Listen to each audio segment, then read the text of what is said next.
12th of February. This is an additional meeting that's been put in the calendar to scrutinise the budget that's been published by the administration. Item 1, apologies and change in membership. I have one formal apology from Councillor Drew, and where Councillor Mosdell, I think, is also unavailable but might be appearing on screen. And we're awaiting, hopefully, Councillor Quirk.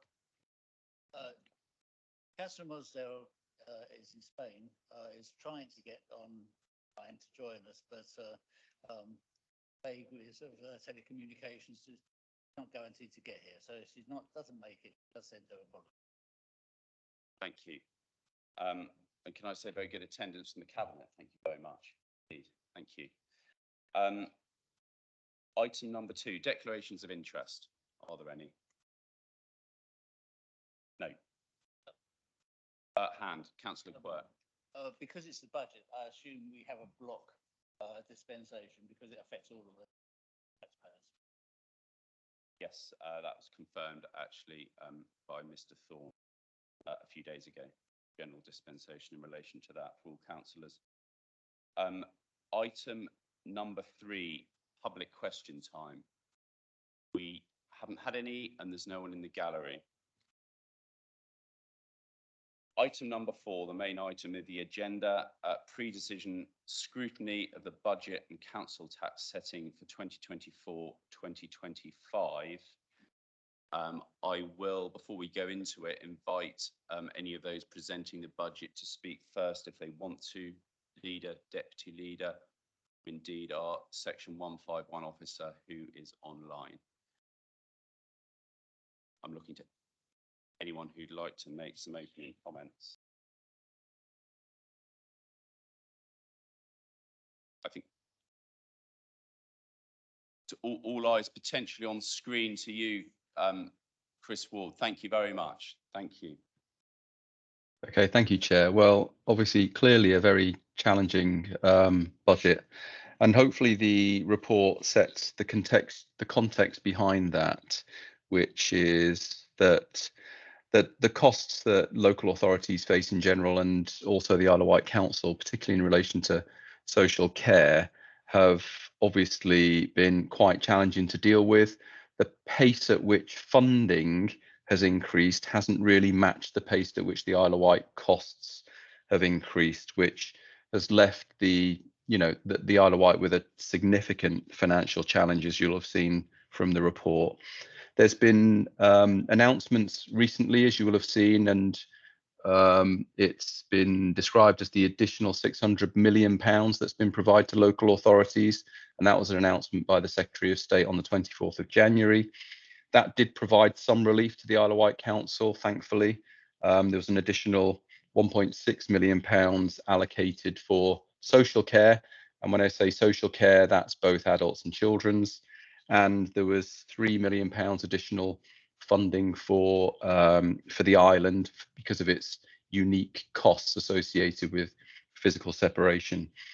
That in itself didn't provide additional spending capability for the Isle of Wight Council. It simply reduced the level of the deficit that the council otherwise would have faced for the coming year. That's set out actually on a table within the body of the report at paragraph 19, which shows that without the additional funding and before any savings are proposed by the Cabinet, that the council had a deficit of around about 8.5 million for 24-25, but which has now been alleviated to a residual deficit of 1.2 million, having taken account of those additional amounts of funding, but also having taken account of the savings proposals that the Cabinet are putting forward to council, leaving £1.2 million withdrawal from reserves. I think that's probably all I need to say, Chair, at this stage, just in terms of scene setting. And obviously that the proposal for the 2.7 million is accompanied by a proposal for an increase in council tax of 4.99%, which also is assumed within that overall deficit of 1.2 million, which is the withdrawal from reserves. Nothing further to add at this stage, but obviously happy to answer any questions that the committee may have. Yeah, thank you very much indeed for that summary. Unless there's anything that any cabinet members want to say, and this isn't the last opportunity, but if there's nothing cabinet members want to say, I'll open it up to the committee. Leader, thank you. Thank you, Chair. Actually, it's not about the budget, it's about you. I wanted to say thank you for working with us in a difficult time with a late notification of a change to our funding. And you responded very positively to me and to us as administration. And I do thank you for that, and for the committee thereby to come tonight as an additional scrutiny meeting. And in general, thank you for scrutinising our budget. Thank you. I appreciate the practical pressures of last minute changes, facts and figures. Thank you. Committee. Councillor Love? No? Councillor Quirk?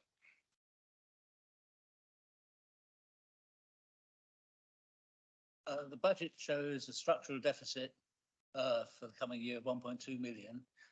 Some of you may have heard me whittering on about this in the audit committee for the last year, that I think there's a structural deficit there. And sad to say, I was proven right. I would much rather there wasn't a structural deficit, but it is there. I have had discussions with the 151 officer, and I understand that the structural deficit is shown in the forward figures to disappear the following year. I know the 151 officer's view. I would like to have the views of the administration about, one, is it acceptable to actually have a budget with a structural deficit? And two, moving the structural deficit has some quite strong assumptions linked to it. How comfortable are you those assumptions are actually reasonable? Councillor Stevens. Thank you.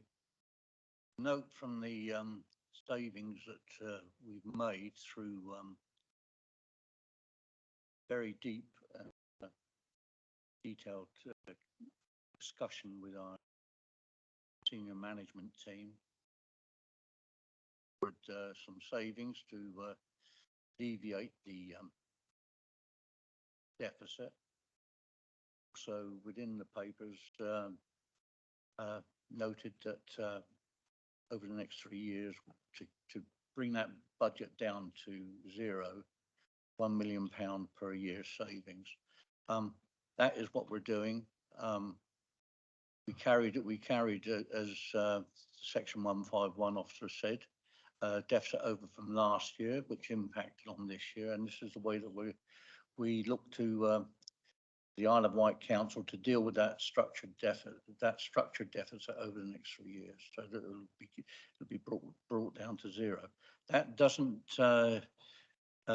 negate the situation with rising costs and shall we say the increase in care of services, etc. But we acknowledge there's a deficit. Historically, there has been a deficit, and the present administration is looking to eradicate that deficit, but in a responsible and measured way. Councillor Quirk. Supplementary. A big assumption in the figures is that there will be significant revenue generated from the premium on second homes and the doubling of council tax there.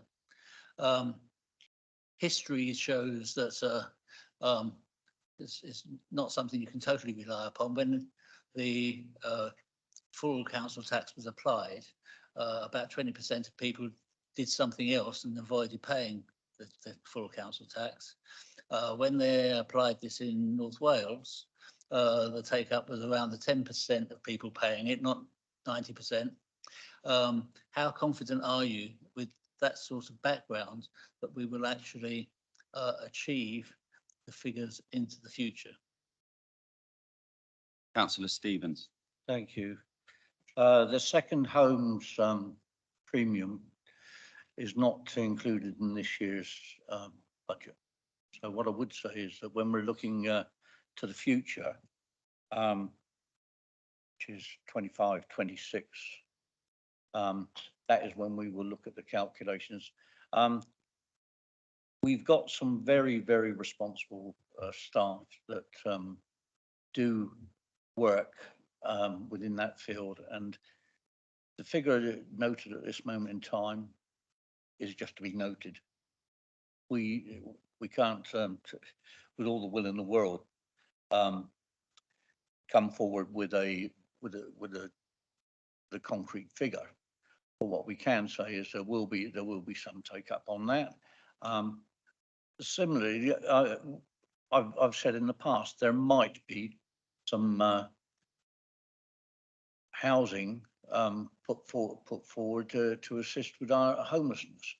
However, that's once again just a surmising from myself.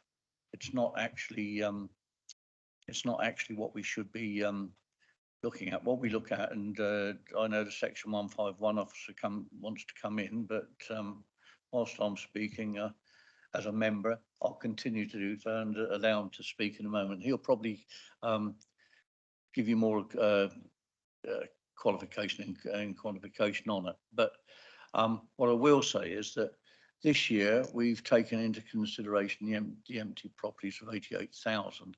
Now that's not out the realms of fantasy.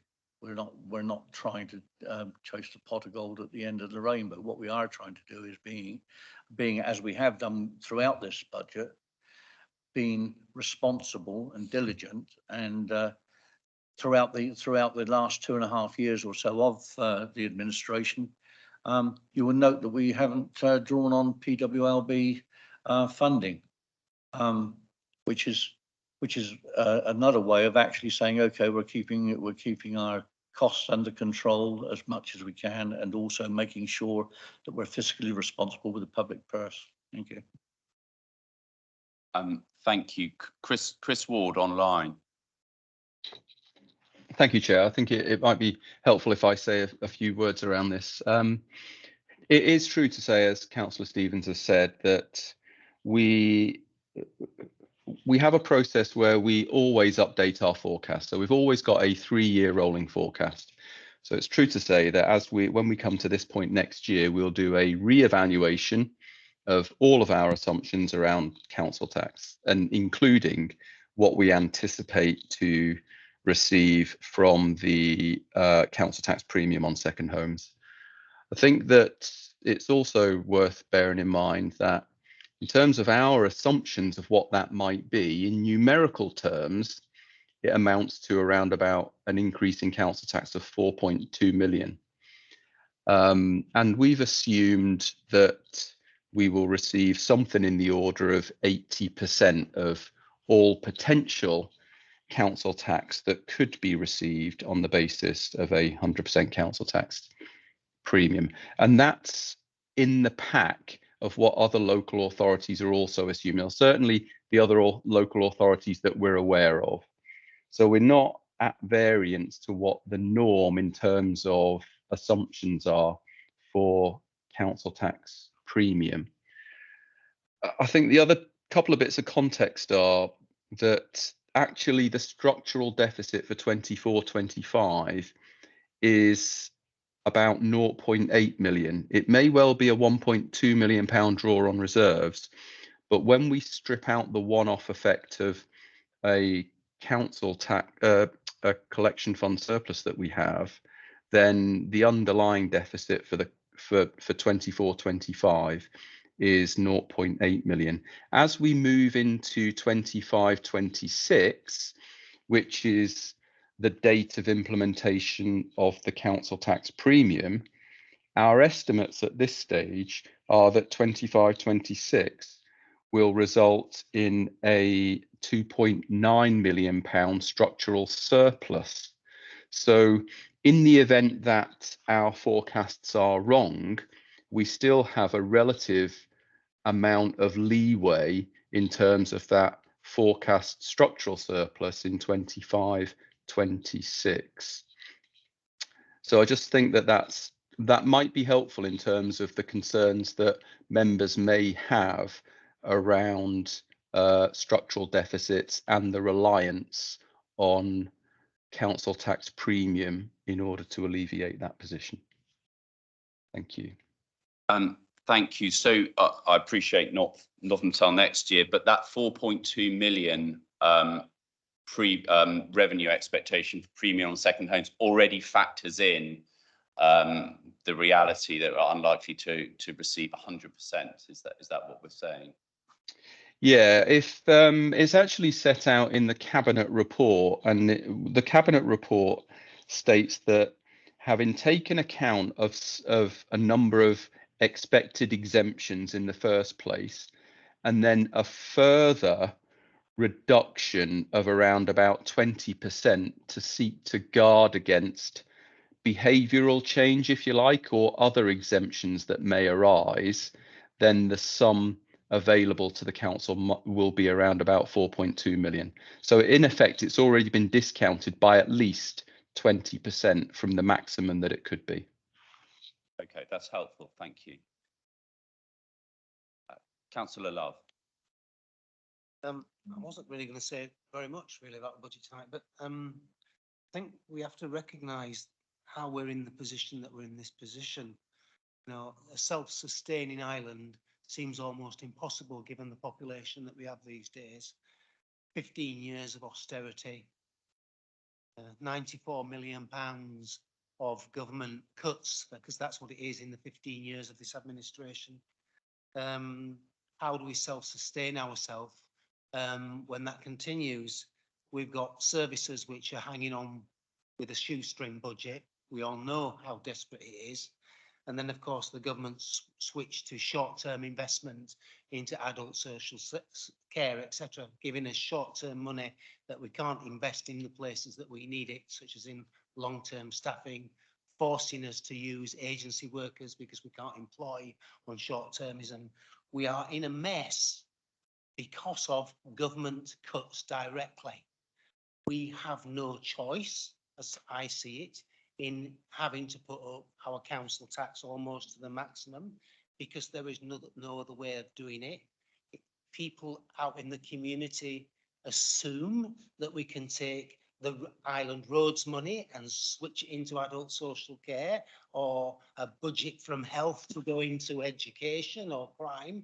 It doesn't happen like that. They all come down, as we all know, with targets and associated with them. And the short-termism switch, which quite a lot of governments have moved towards, is actually crippling an island like ours with a small working population, a huge influx of migrant retirees who need caring for and looking for. And whilst we welcome them, we do welcome them, we need to have a balance of population to care for them. And now what's happening is, and we can see it from all of the statistical data, a lower birth rate resulting in schools having to close because they have no choice. We don't have any choice. Or we find a different way of funding them, which is about government. So we're in an almost impossible position where things have to rise, where all of the services that we provide have to be self-sustaining, meaning they can't run at a loss. And that's the position. So I think that the budget that's been produced so far, unless somebody's got some fantastic ideas, and we haven't yet seen the alternative administration's budgets, you might have some fantastic ideas. I doubt it, but you might have some ideas that are worth consideration, as with all consideration. But I think the point is, we are where we are, and without more government help, and it is government, you know, thank you very much for the £3 million government that you've given us, but it ain't enough out of the £20 million that we need. And which means that the burden falls directly onto those who are least able to pay, who live in poverty, who are going from week to week. And it wasn't me who suggested removing the backstop of the emergency fund. I've lost its title now. Exceptional Hardship Fund, which is now needed more than ever because more people, as a result of us putting prices up, as a result of inflation, are going to suffer. So I can see what's happened. It's a great thing that we haven't borrowed any money in addition to what we previously had. And I'm willing to listen to ideas from other groups and parties. And I invited that to happen. You know, that everybody worked on one budget together so we don't have to compete, because that's what it is. It's competition, and nobody wanted to do it. And you can say, well, that's politics. Well, yeah, well, I'm offering you an alternative way of working. That's all. But the point is that the budget is the budget.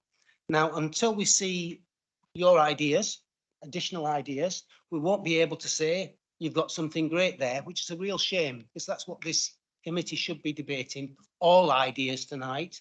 And that would be my recommendation moving forward. Actually, we shouldn't just be scrutinising the council administration's budget, but we should be scrutinising any alternative proposals so that we can then bring them together into one place rather than getting into a full council and having a bun fight, which is what is likely to happen. Sorry, I've said all I want to say about budgets. Bit of a ramble, I know, but that's how I feel about it. Thank you, Councillor Love. I mean, without wishing to go too off-piste, I agree with you. I think there are some constraints to the way budget setting is done. And I know this is will be looked at and is part of the governance review into potential changes to a committee system. I think if that doesn't happen in May, I think there is a very useful piece of work that maybe this committee should be part of, or indeed instigate, is how we can set a budget next time round within the constraints of the cabinet system. And it may be that the constraints are too strong, that the laws and rules around a cabinet system are too strong. It may be that there is some flexibility and that we could reform the constitution to allow a different way of working. But as I say, I think that is all subject to the wider piece of work that's being done on the committee system. There's clearly no point in looking at that until we know what's happening this May. Councillor Quirk. I think I do have to address Councillor Love's issue. The budget has to reflect strategies and approaches. And if you don't agree with the basic strategy and approach, then you can't support the same budget. And where there are philosophical differences across the chamber about the way that you approach the what we are doing, you can't actually have one budget. You have to have options that people say, yes, we like that one, or no, we don't like it. So I think you're politically very naive there. But it's the other side of it is that we had for the previous administration, 3 years out of 4, the budget was produced and issued months in advance. Everyone could see it and everyone could discuss it. We've had this one delivered very late, and there has been a withholding of information from the effective opposition parties, those that don't actually vote with the alliance, that doesn't allow. So I think what you're asking for is unrealistic in the scenario that we find ourselves. To respond, Chair. Yeah, so So I've got Councillor Down with his hand up, but I am going to let Councillor Love respond, but saying, also Councillor Stevens, who's got his hand up. So you first, Councillor Love. thank you. So you're saying it's not possible for us as a group of adults and politicians to sit in a room and hammer out one budget between all of us because you would rather have several different views. How is that ethical or not ethical, as you said? There's no reason why we cannot sit round a table and hammer out one budget supported by all parties, taking account of political differences. There's absolutely no reason why we can't do that. But yet, because an election's coming, political parties want to have their own position, which I understand to some degree. People want to be able to differentiate themselves, but we are a council for the people. We are not a council for separate parties. The politics comes in when we get elected, when we join. Come to East County Town Council, no politics whatsoever. Who's the most important person? The governor, and the governor is the people. And that's all I'm saying. And so I don't agree with you. We can sit in this room, me and you can sit and argue about, as we have done, about things, and we can come to an agreement about a budget in this room, but you don't want to because it's party political. Councillor Stevens. Thank you. Couple of points. The financing of local government is a concern. It's a concern nationally, and it's a concern for central government. They've recognised it, I believe. The Local Government Association has also recognised it. Every local authority in England is in the same boat. Diminished funding from central government, and we've managed the finances, I think, and it's to the skill of the officers and the staff, and it's the same staff and officers which a committee system will use.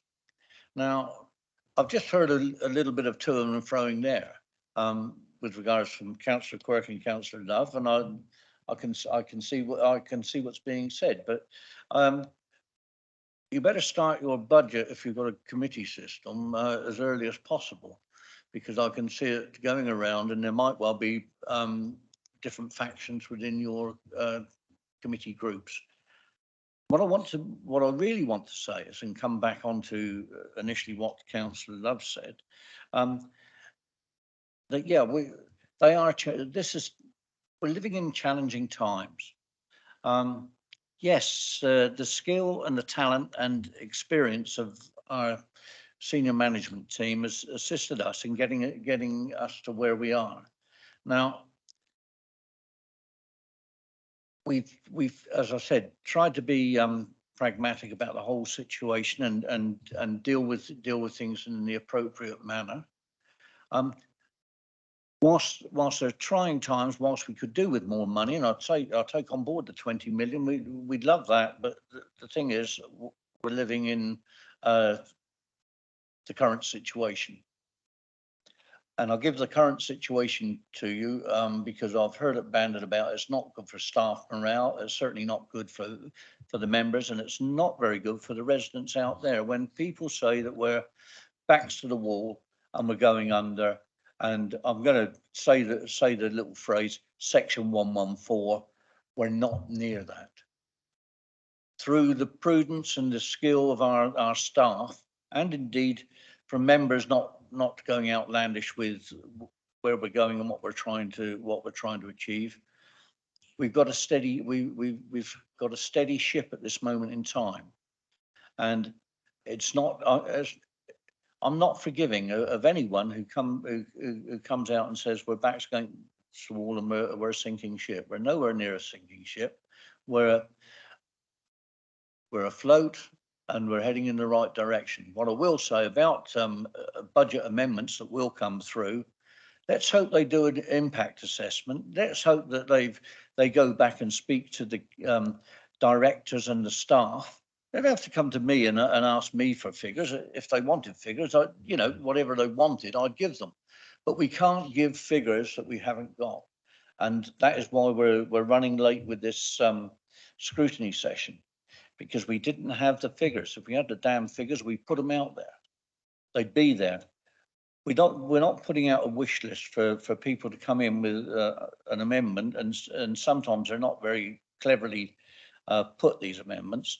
What we want are positive, constructive ways forward. If we've missed something, we've missed something. But we've tried to open up. The door's been open for I don't know how long for people to come in and talk. And it's not us that have been withholding information. If we haven't had the information, we can't give the information. Spoken with directors and members across the chamber have had the answers to the questions they've been given. And that's it. Thank you. Thank you. Councillor Downer. Thank you, Chairman. I just wondered if we could go back to the council tax premiums. I just want to ask, were other, Mr. Ward, if other authorities were consulted who have already started those schemes as to getting the figures projected for what they're proposing? Does that make sense? Yes, I think so. So Chris Ward, I think it was a question on, do we have any other information from other authorities around council tax premiums? We certainly don't have any information in England because the legislation only comes into effect. Well, it's in effect now, but you have to give 12 months notice. So no local authority in England is able to implement this council tax premium until April 25 at the earliest. So the Isle of Wight Council, alongside a number of other local authorities in England, will be implementing a council tax premium from the 1st of April 2025. So unfortunately, no, we don't. There is experience in Wales, but I'm not sure the circumstances are the same, and I don't have the information in relation to into Wales either. Councillor Quirk. A couple of things. If the inclusive budget approach is the way that Alliance members want to go, then I assume they'll all vote for the committee system because that's what committee system actually delivers. But that's an aside. We have in this chamber talked a lot about affordable housing, homelessness. There's not a lot in budget that sort of addresses what we've all agreed is one of our really key issues. Am I missing something, or is it very limited what we're doing? Councillor Stevens. I'll start, and I dare say the leader might want to say something on this. We are working in the responsible way alongside, as you would wish, Councillor Quirk, private enterprise and developers as well. We've actually now got the remnants of the formation of a housing group within the Isle of Wight Council. A couple of years ago, I know I'll still chuckle about it, Councillor, when you accused me of not being there wasn't anything wrong with the system. Well, the trouble was we didn't have a system. Councillor Quirk at the same meeting, I believe, said give him 6 months and he'd fix it. All these things, when you're talking about up to 40% increase in the build of property of housing and what have you, it's a little bit when we're 1 minute talking about deficit and structured deficit, and then we're talking about, okay, we're going to build a multitude of housing as a council. We're working together with developers. We're working together with new organisations coming to the island. We're looking at working through with the rental providers as well to get more stock. But these things cost money. 2 years ago, I think it was 2 budgets ago anyway, we lost £1 million out of our housing budget because we lost £500,000 on rights of way and another 500,000 on planting trees. Now, we've got to be responsible, and this is what I say about putting forward amendments. Make sure that those amendments come forward, but they don't impact on the course that we're taking, not just as the administration, but as all of us. We all want housing, but why take £1 million out to plant trees when when there's an organisation that was actually donating trees for planting? So that's the situation. Yes, we are acquiring property in a quiet and measured manner. And we've just acquired some dwellings over in Shanklin and and a house of multiple occupation, and we're looking to acquire another one. But to actually go out and start to build, yes, we need to work out with joint ventures and what have you. 2 years ago, or was it 2 years, 2.5 years ago, I asked for to bring forward a development company, a building company. You may remember it. I'm still waiting. I know we've got one that your administration, Councillor Quirk, registered one with the company's house. And I'm thinking now that although I don't think it's fit for purpose, perhaps we should start looking at it.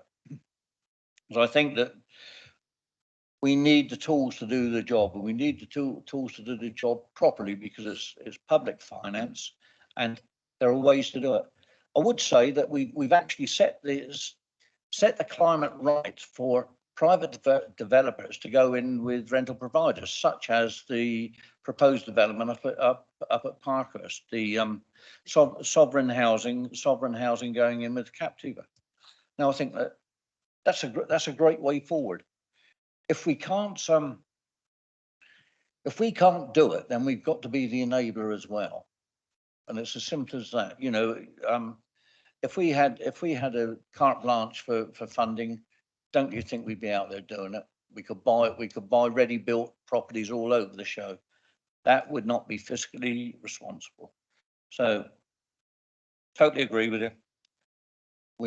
I get my anatomy kicked every time I come in this chamber about lack of housing and this, that, and the other, and I'll take it squarely, because I know we're all concerned, and it's a big concern. I do appreciate that. But what I would say is that we've got to be responsible. We set the climate. We've got providers, rental providers coming from off island now, coming to the island to build one at Sandham School.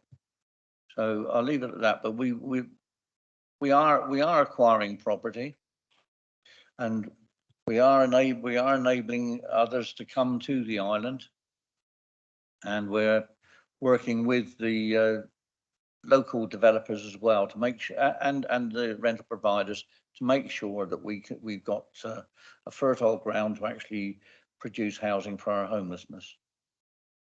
Thank you.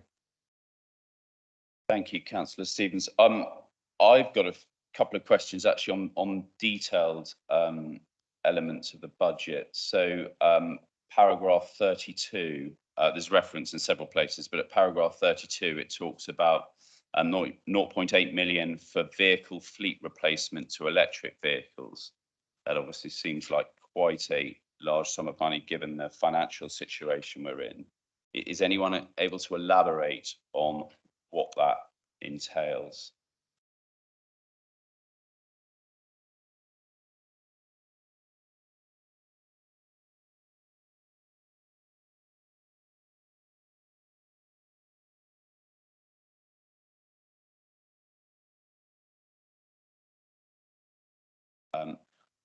I've got a hand up from Chris Ward online. Yeah, thank you, Chair.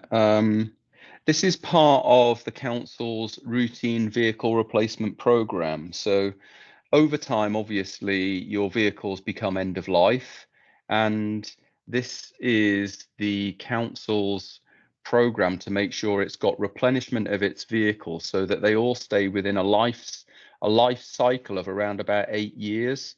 So as and when vehicles become aged and towards the end of their life, then they're replaced. So it's part of a rolling cycle of replacement.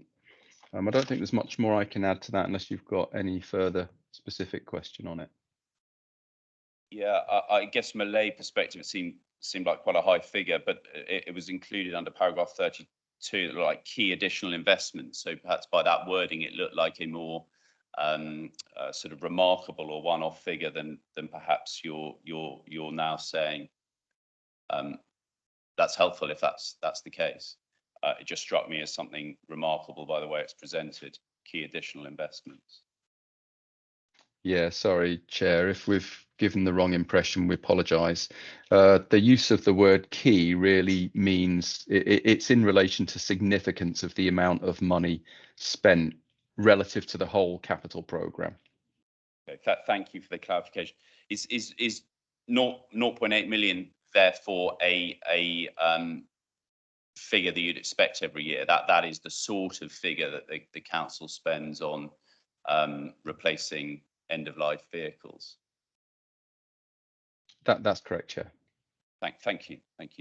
Councillor Love. Yeah, thank you, Chair. I remember sitting in meetings here before talking about the fleet, which is operated, it's right across the board, but adult social care.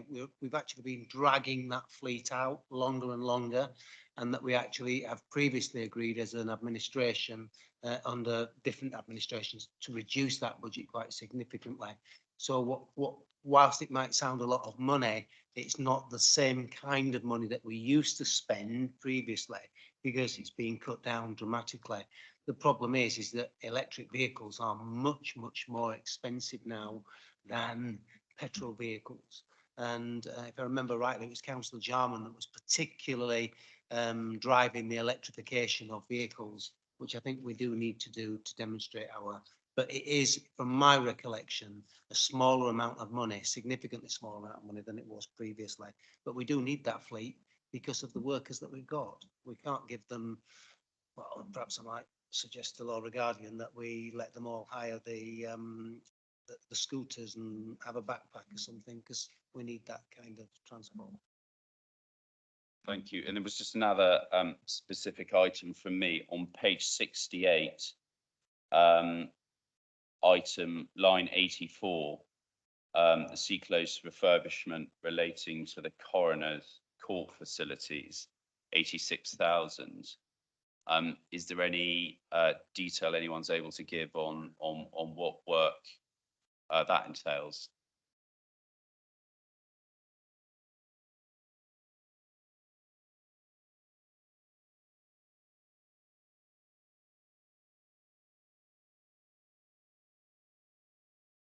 Chief Executive, thank you. Thank you, Chair. That is a one-off capital investment. Whilst it's entitled Coroner's Court, it's actually about making the upper floor at Sea Close a more flexible space that can be used for the Coroner's Court, but can also be used for bigger meeting rooms as well. We've had an issue with provision of Coroner's Court in that we've had to rent not only rooms at the court, but we've rented additional space for the coroner over the last couple of years. And this is about providing us a facility within our own space, which then reduces an ongoing revenue cost to the council in the longer term, and potentially gives us a flexible space that could be more available for registrars and other areas to rent out as well. Thank you. Given the issues of the coroner's court and backlogs, it'd be nice to think that money might help to go towards reducing the backlog, but I think that's probably tenuous given what this money is allocated for. It is. That's about room provision as opposed to capacity within the coroner's team to do anything. Okay, thank you. Councillor Spink. Thank you, Chair.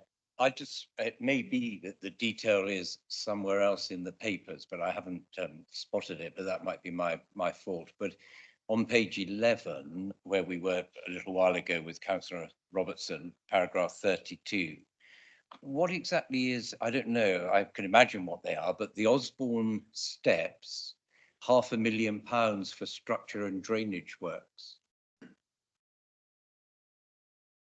I can help you with that. This is the sole remaining route from the upper cliffs of Shankling to the seafront, and is required to be, they are closed currently, and it requires work so that they can be opened, and it's a one-off capital expenditure. That's what it's for.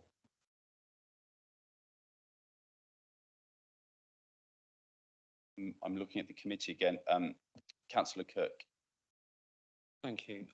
This is certainly one of these times where I don't envy members of this council, and I'm quite grateful not to be a member when you've got such an impossible task ahead of you.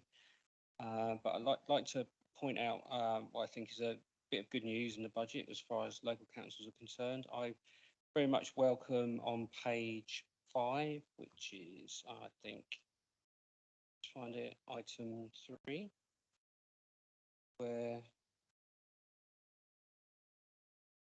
the Place and Towns Initiative Fund. I think Ryde has benefited enormously from its place plan. So the Isle of Wight Council supporting local councils in drawing up place plans can only be a good thing, I think, in terms of funding opportunities. I'm sure many local councils will welcome that. But on the flip side of that, going to mentioned in various places, but page, let's get the right one, page 65, I think it is, on the savings under transport and infrastructure. There's a very large saving, saving number 42, of deletion of contingency for feasibility studies and match funding opportunities of £431,000. I was just wondering what that fund was previously used before, given that there's been a lot of travel related funding coming into the island recently, and what impact not having those matching funding opportunities could have impact on. Yeah, thank you, Councillor Cook. Yeah, deletion referred to at line 42 on page 65. Is anyone able to elaborate on that? Chair, that will be a sum of money that is, as is the saving proposal says, deletion of a contingency for feasibility studies. So this is for projects where a feasibility study is required or may be required, and we may be applying for match funding. That is a saving of the amount 431,500 to remove that. Yeah, thank you. Is there any particular reason why it's felt that contingency is no longer required? Yeah, I'm sorry. Sorry. I was asking, was there any particular reason why it was felt that contingency is no longer required? It forms part of the overall savings that we've had to make. Some of them, as you've heard from Councillor Stevens and others, how difficult and tough the budget position was.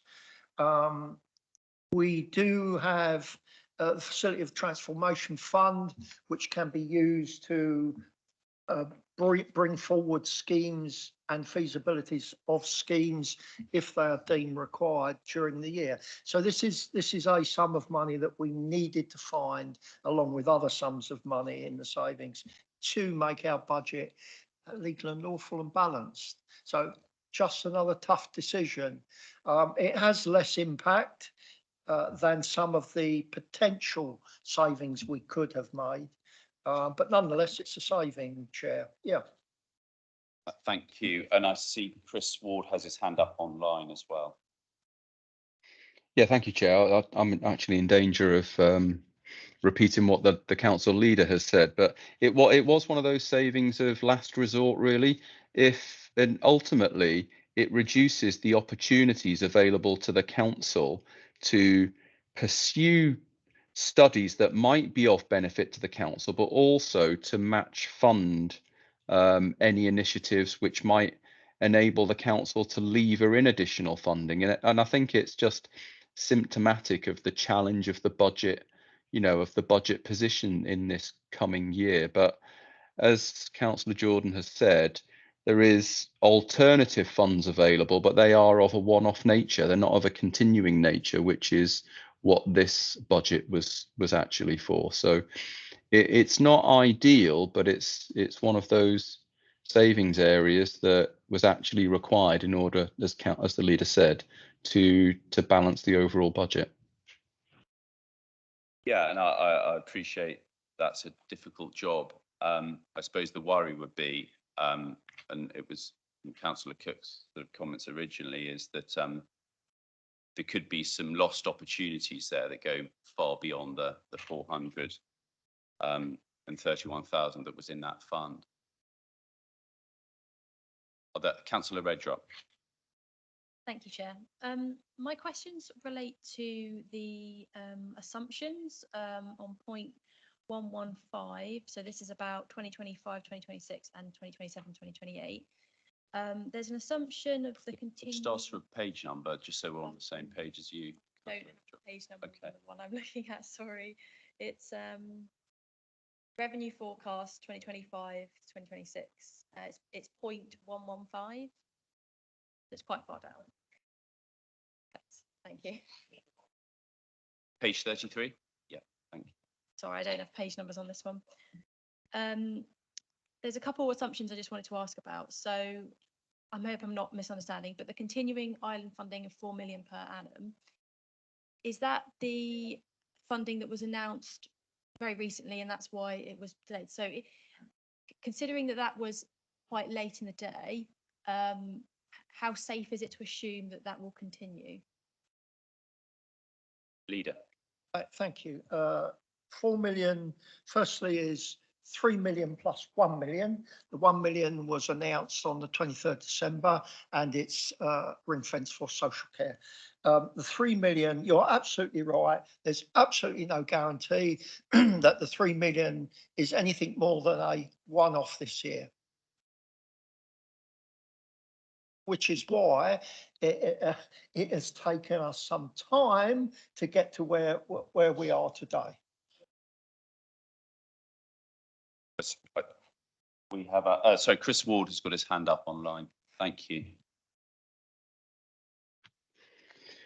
Thank you, Chair. There'll be different opinions. It's inevitable there'll be different opinions about the longevity of the £4 million, but it is correct to say that it is the 1 million plus the 3 million. So we have had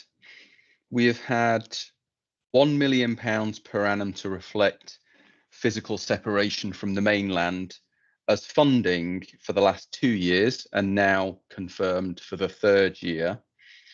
And also now a further 3 million to recompense the council for the cost of providing council services in an island setting where there's physical separation from the mainland. Now,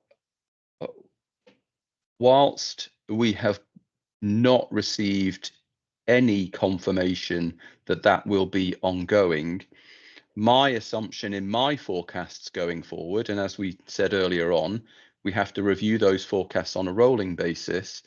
My assumption is that that will continue in the same way that we've had the original 1 million continue now for 3 years. And I say that on the basis that the work that we have done with government to seek to demonstrate our evidence base that it does cost more to provide services on the island uniquely due to the physical separation, is that those characteristics are unlikely to change. And until those characteristics do change, my underlying assumption is that the funding will be maintained, albeit that we may have to go through subsequent evidence gathering and evidence demonstration exercises with government in order to secure it in the future. But it is my assumption, and it's the forecast that I'm presenting to council, but I accept there will be different opinions about the longevity of that funding. A wry smile from the leader in the room, Mr. Ward, just so you're aware. Circumstances may not change, Chairman, but the government may. Thank you, Leader. Councillor Love. Thank you, Chair. I think what's just been said by the 151 officer just highlights what I said earlier. Whilst there's an assumption or hopefully, and we're all hopeful that this money will come forward. When it comes to planning how that money is going to be spent, you can't spend that money on a long-term strategy unless you know that it's coming forward. Otherwise, the costs of disengaging from whatever that long-term plan that we might put in place. So it's great to hear that he's hopeful for it to be long-term, but you can't actually manage a business, any business, on thinking, well, we might have that, so we'll employ 10 extra people, who we might have to get rid of. Well, we can only have a year's contract, which we can extend, but then those people are going to walk away because they'll get more permanent jobs. And that's the point that I was making earlier about long-term government funding, is that they're giving it us in such a way that we can't actually use it in the creative way that this council has always been good at using for the officers. And that's the difficulty. So whilst it feels positive, it doesn't really actually help us in terms of saying, where will we be in 3 years' time? We might be there, we might not be there. We might have 10 staff less as we employ them.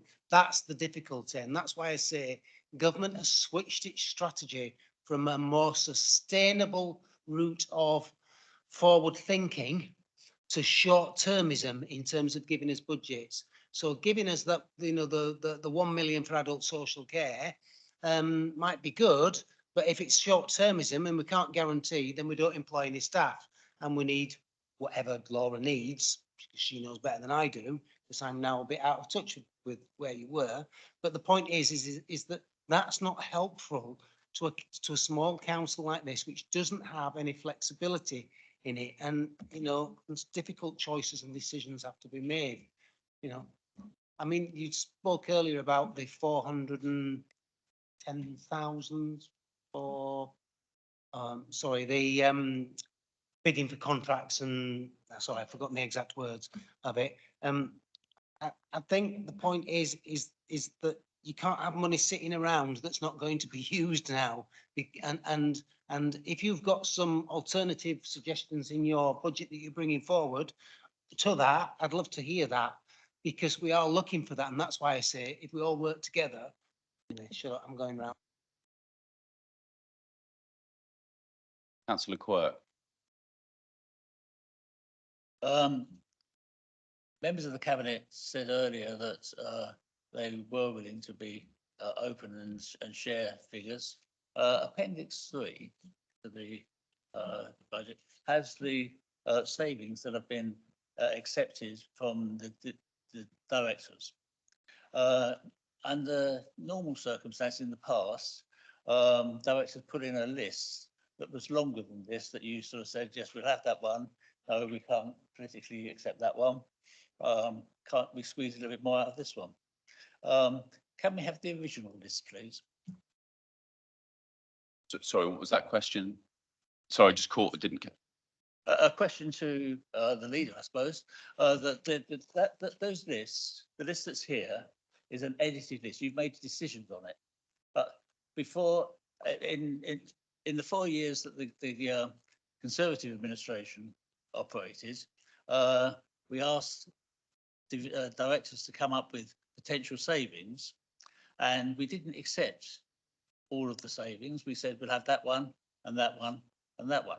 Maybe you've accepted every single saving that was offered, but if you haven't, would like to see the savings that the whole list, what was offered. What would you like to say, Chair? Yes, we've had those sheets, yes. Yeah, I think what Councillor Quirk's saying is he wants to see the officer appendix of options as compared to the one you've presented in the budget. I think that's the question, is it? But so, well, but this is our budget proposal. Why would you?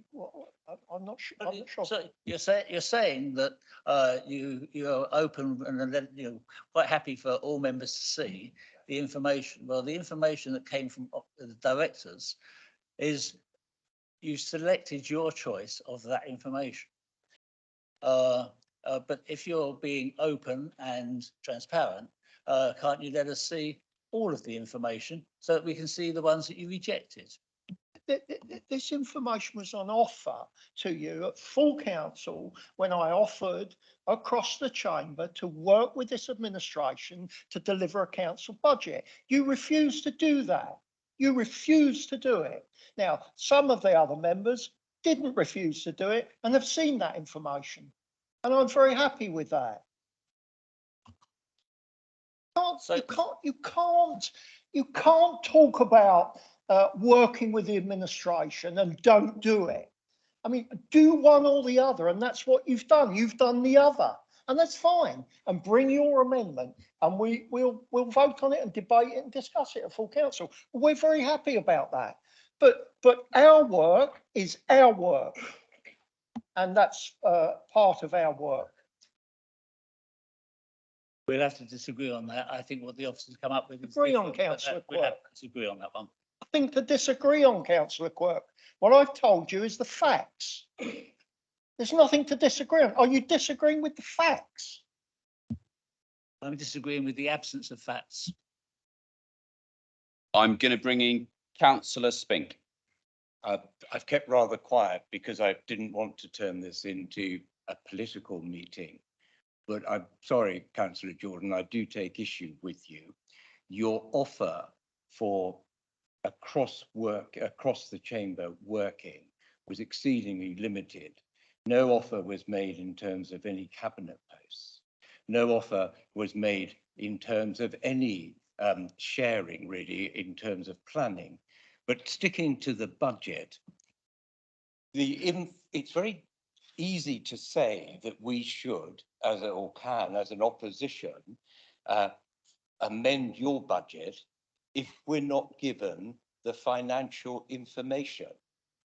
We're not given and haven't been given the financial information, and you're still not prepared to give the information that Councillor Quirk is considering. So how can we fulfil our constitutional right to set an amended and/or alternative budget when you're, as the leader of the council, not prepared to put the information that we're entitled to in our domain?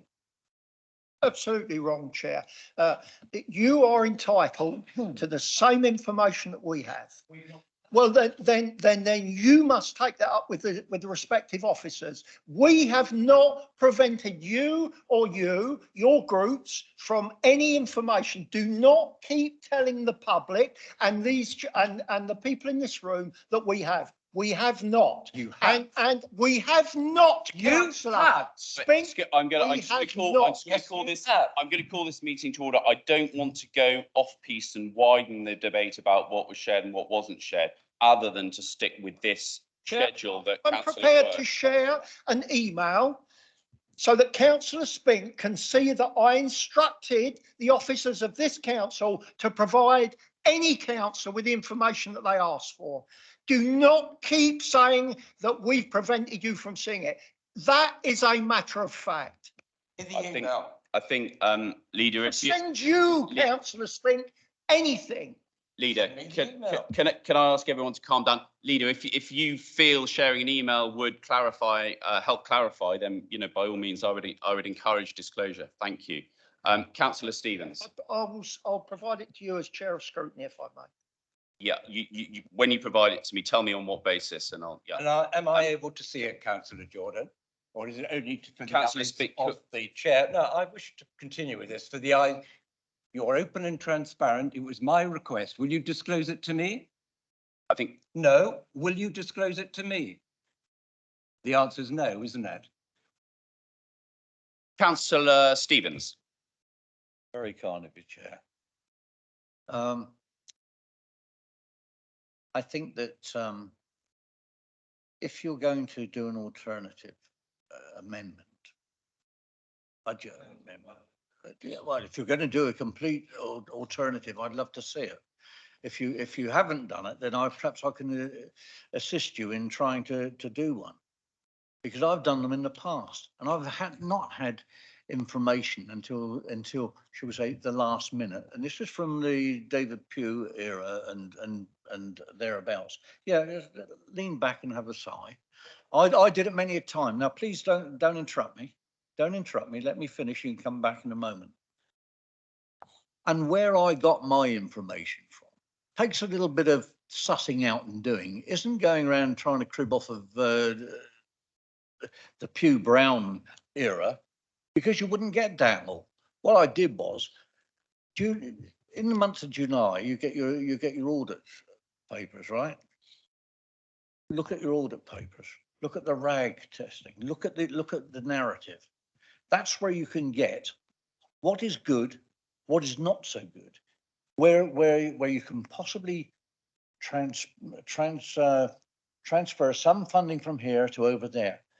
Do it like that. You've got scrutiny. Scrutiny can help you, but audit is the place to look, and look at your transformation budgets and bits like that. I can give you a lot of tips if you want. I've been around the block a few times, and I've done a few alternative amendments, and I won't call them opposition, because as you know, Councillor Spink, I'm not political. Thank you.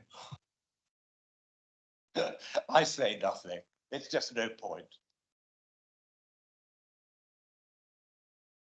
Is there, that looks like half a hand, councillor Redrup. Sorry, difficult to follow that. Mine was just to ask for clarity.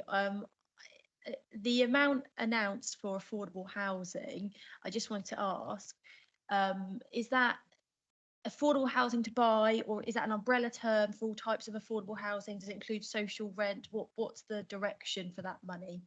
Thank you. Chair, that's a proposal to deliver affordable homes to rent, to buy and for sale.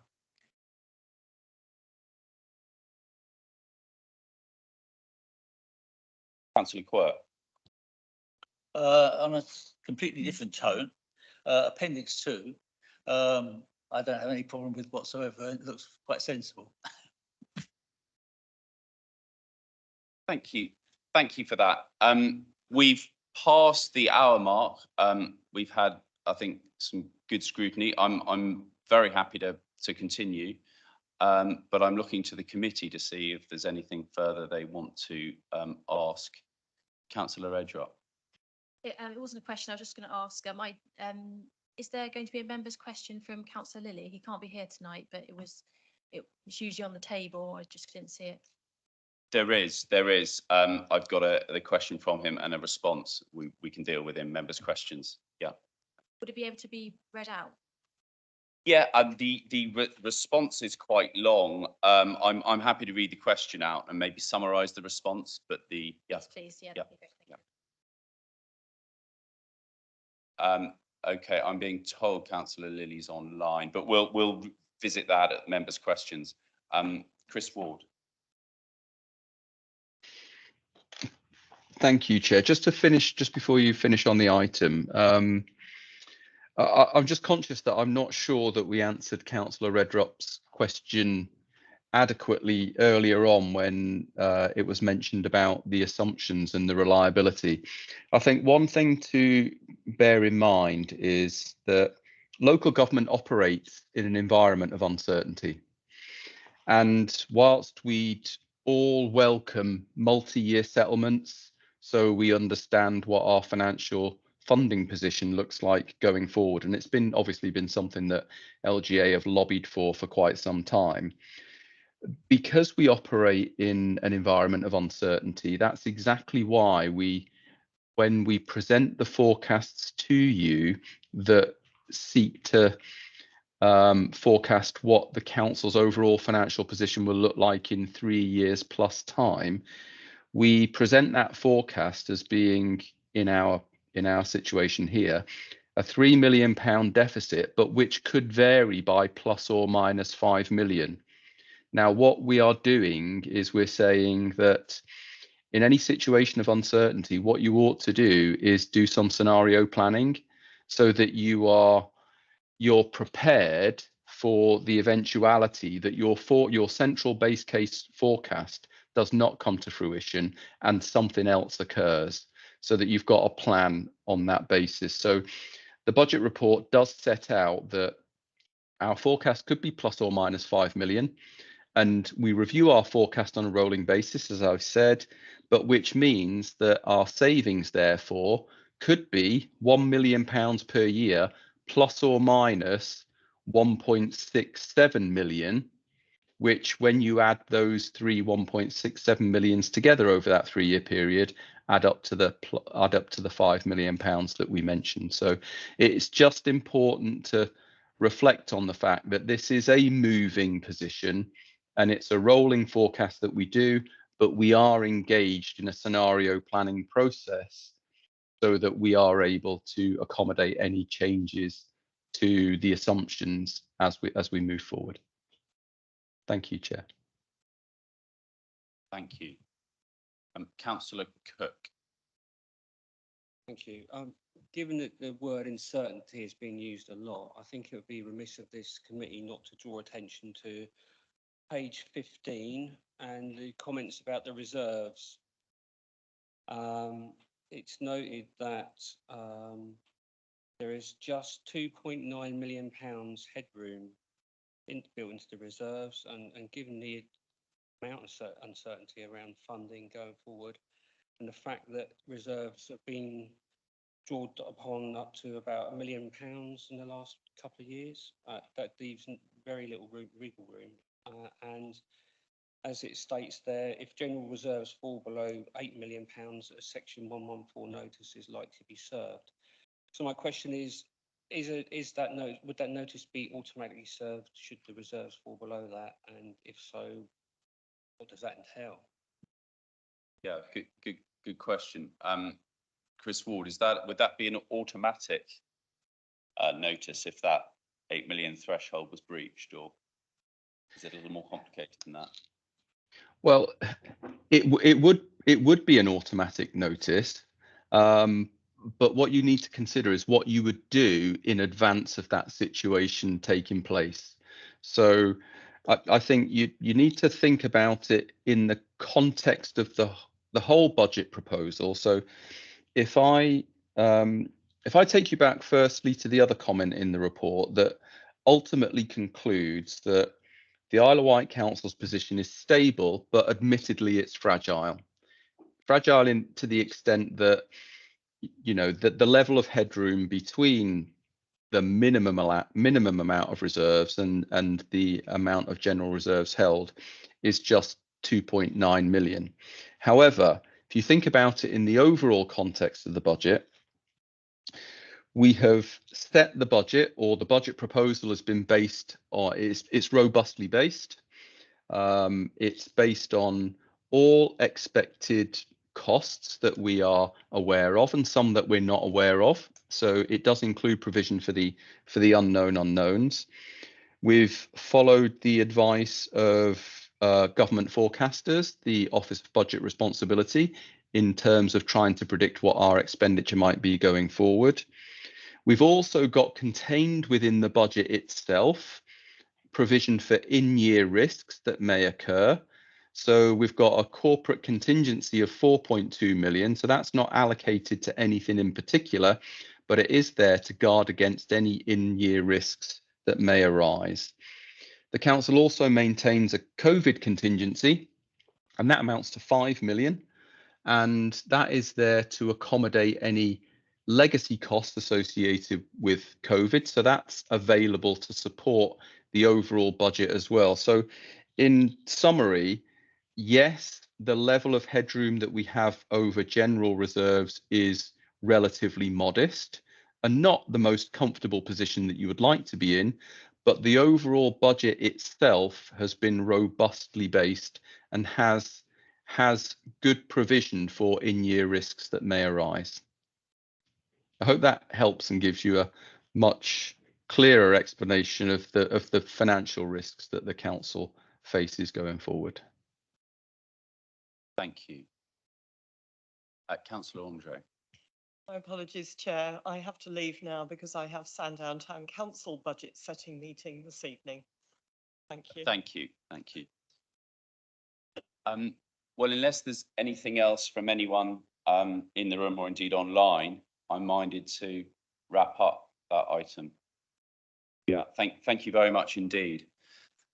And I can see there's actually some advantage to having a corporate scrutiny meeting dedicated only to the budget. I think it encourages us to be a little more detailed as well.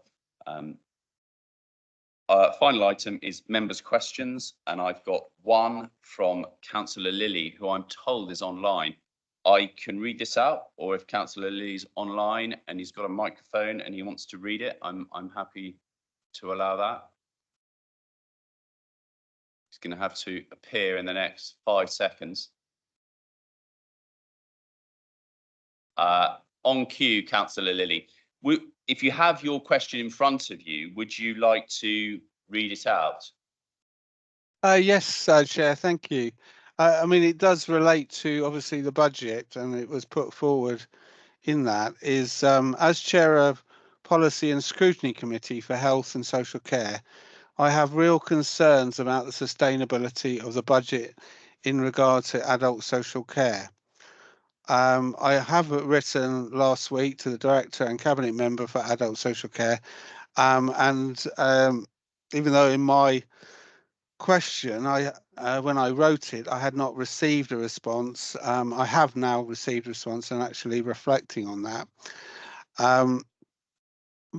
The adult social care is the biggest department within the budget or within the council, and for various reasons that have been said by various members tonight, you know, it has the biggest deficit of any of the departments. That's not a criticism of the department, that's the reality of adult social care. I'm concerned that we need a full risk assessment that's actually linked to the budget, because real risk to lives depends on the sustainability of the department, and I feel it's very, very important. If the budget had come to the committee, the Health and Social Care Committee, that's one of the things we would look into, but we're not in a position to do that. So that was my particular question. Can we look at having a risk assessment, and can we look at the mitigating strategies in regard to that? Because obviously money has been put in from other parts of the council to the department, and we just need to look how that deficit in the future is being managed. And so I'm very grateful, and I felt it was very important that this committee knew my view about it. Thank you. Yeah, thank you, Councillor Lilly. And as you've acknowledged, you've got a written response, and that will go on the record. But I'm going to offer the Director an opportunity to give an oral response if she would like. Thank you, Chairman. I'm conscious that the question asked by Councillor Lilly is slightly nuanced from the one that was received and responded to. I would be more than happy to provide an additional response if that would be helpful to Councillor Lilly outside of this meeting. The response that's been provided is lengthy. It provides a full account in terms of budget setting for the local authority, specifically in relation to the adult social care budget. But perhaps most importantly, it highlights the fact that the challenges in relation to social care funding are not limited to the Isle of Wight. They are linked to demand, and that demand is at a cost to local authorities. As we've heard earlier today, the funding provided to local authorities over a number of years hasn't kept pace with the increase in demand and the cost of meeting that demand. If I may, Chair, through you, I will just read out the final couple of paragraphs, because I think this perhaps points most saliently to the question raised by Councillor Lilly. Yeah, can I just ask? So you're saying the question that's written on the paper is different from the question that's been asked. Can we actually know what the question is? So Councillor Lilly sort of paraphrased a little, which is fine, haven't got a problem with, but I'll just read out the second part of his question, which was specifically, has a full risk assessment been undertaken, especially in relation to the risk to residents whose lives depend on the sustainability of the department in regard to the presented budget? And can this risk assessment be available as an appendix to the proposed budget? Chairman, through you, I shall read the last few paragraphs. The proposed council budget enables adult social care support to be provided to those in our community who need it. The service is not at risk of failing to provide care where it is required. Meetings continue to be in place to progress partnership working with independent sector care and support providers, with the next meeting scheduled for the 13th of February 2024, with the chairman of the Policy and Scrutiny Committee for Health and Social Care, the cabinet member for Adult Social Care, and the deputy leader invited to attend. There is no risk to the delivery of statutory services for social care, since the council has a duty to deliver those adult social care services. The council continues to closely monitor the wider risk for the council budget due to increasing costs and an overall budget deficit position, which could put at risk the delivery of discretionary services. Thank you. Thank you very much. Are there any more member questions? Sorry. Councillor Lilly. I just wanted to, I mean, thank you, Valora, and I obviously look forward to the full written response. Can we have a list of what you said the risk to discretionary services? Is it possible you could supply that? Chairman, through you, if I may, and what I said is that we continue to monitor the budget closely because as a result of that budget position, there could be a risk. That isn't a risk that we're aware of at this moment in time. As you've heard from the Section 151 officer, the budget has been structured in such a way to enable us to maintain the level of services we currently have, save for the savings that have been highlighted. The list that Councillor Lilly is seeking would be purely hypothetical and based on a best case scenario rather than any factual information. I'd be reluctant to generate a list just for Councillor Lilly at this stage. No, understood. No. Thank you. And before, I will take another member's question if there is one, but before we finish, I should have probably said at the beginning, but it doesn't matter. I have to give a notice under Regulation 10. The Cabinet Member for Children's Services intends to no earlier than the 15th of February to make an executive decision regarding the holiday activity and food programme grant recommendations for Easter. I'm not consulted on it. I have to be given notice and I have to pass that notice on. So I've done that. If there are no more members' questions, that brings us to the end of the meeting. Thank you very much, everyone, for attending. Thank you.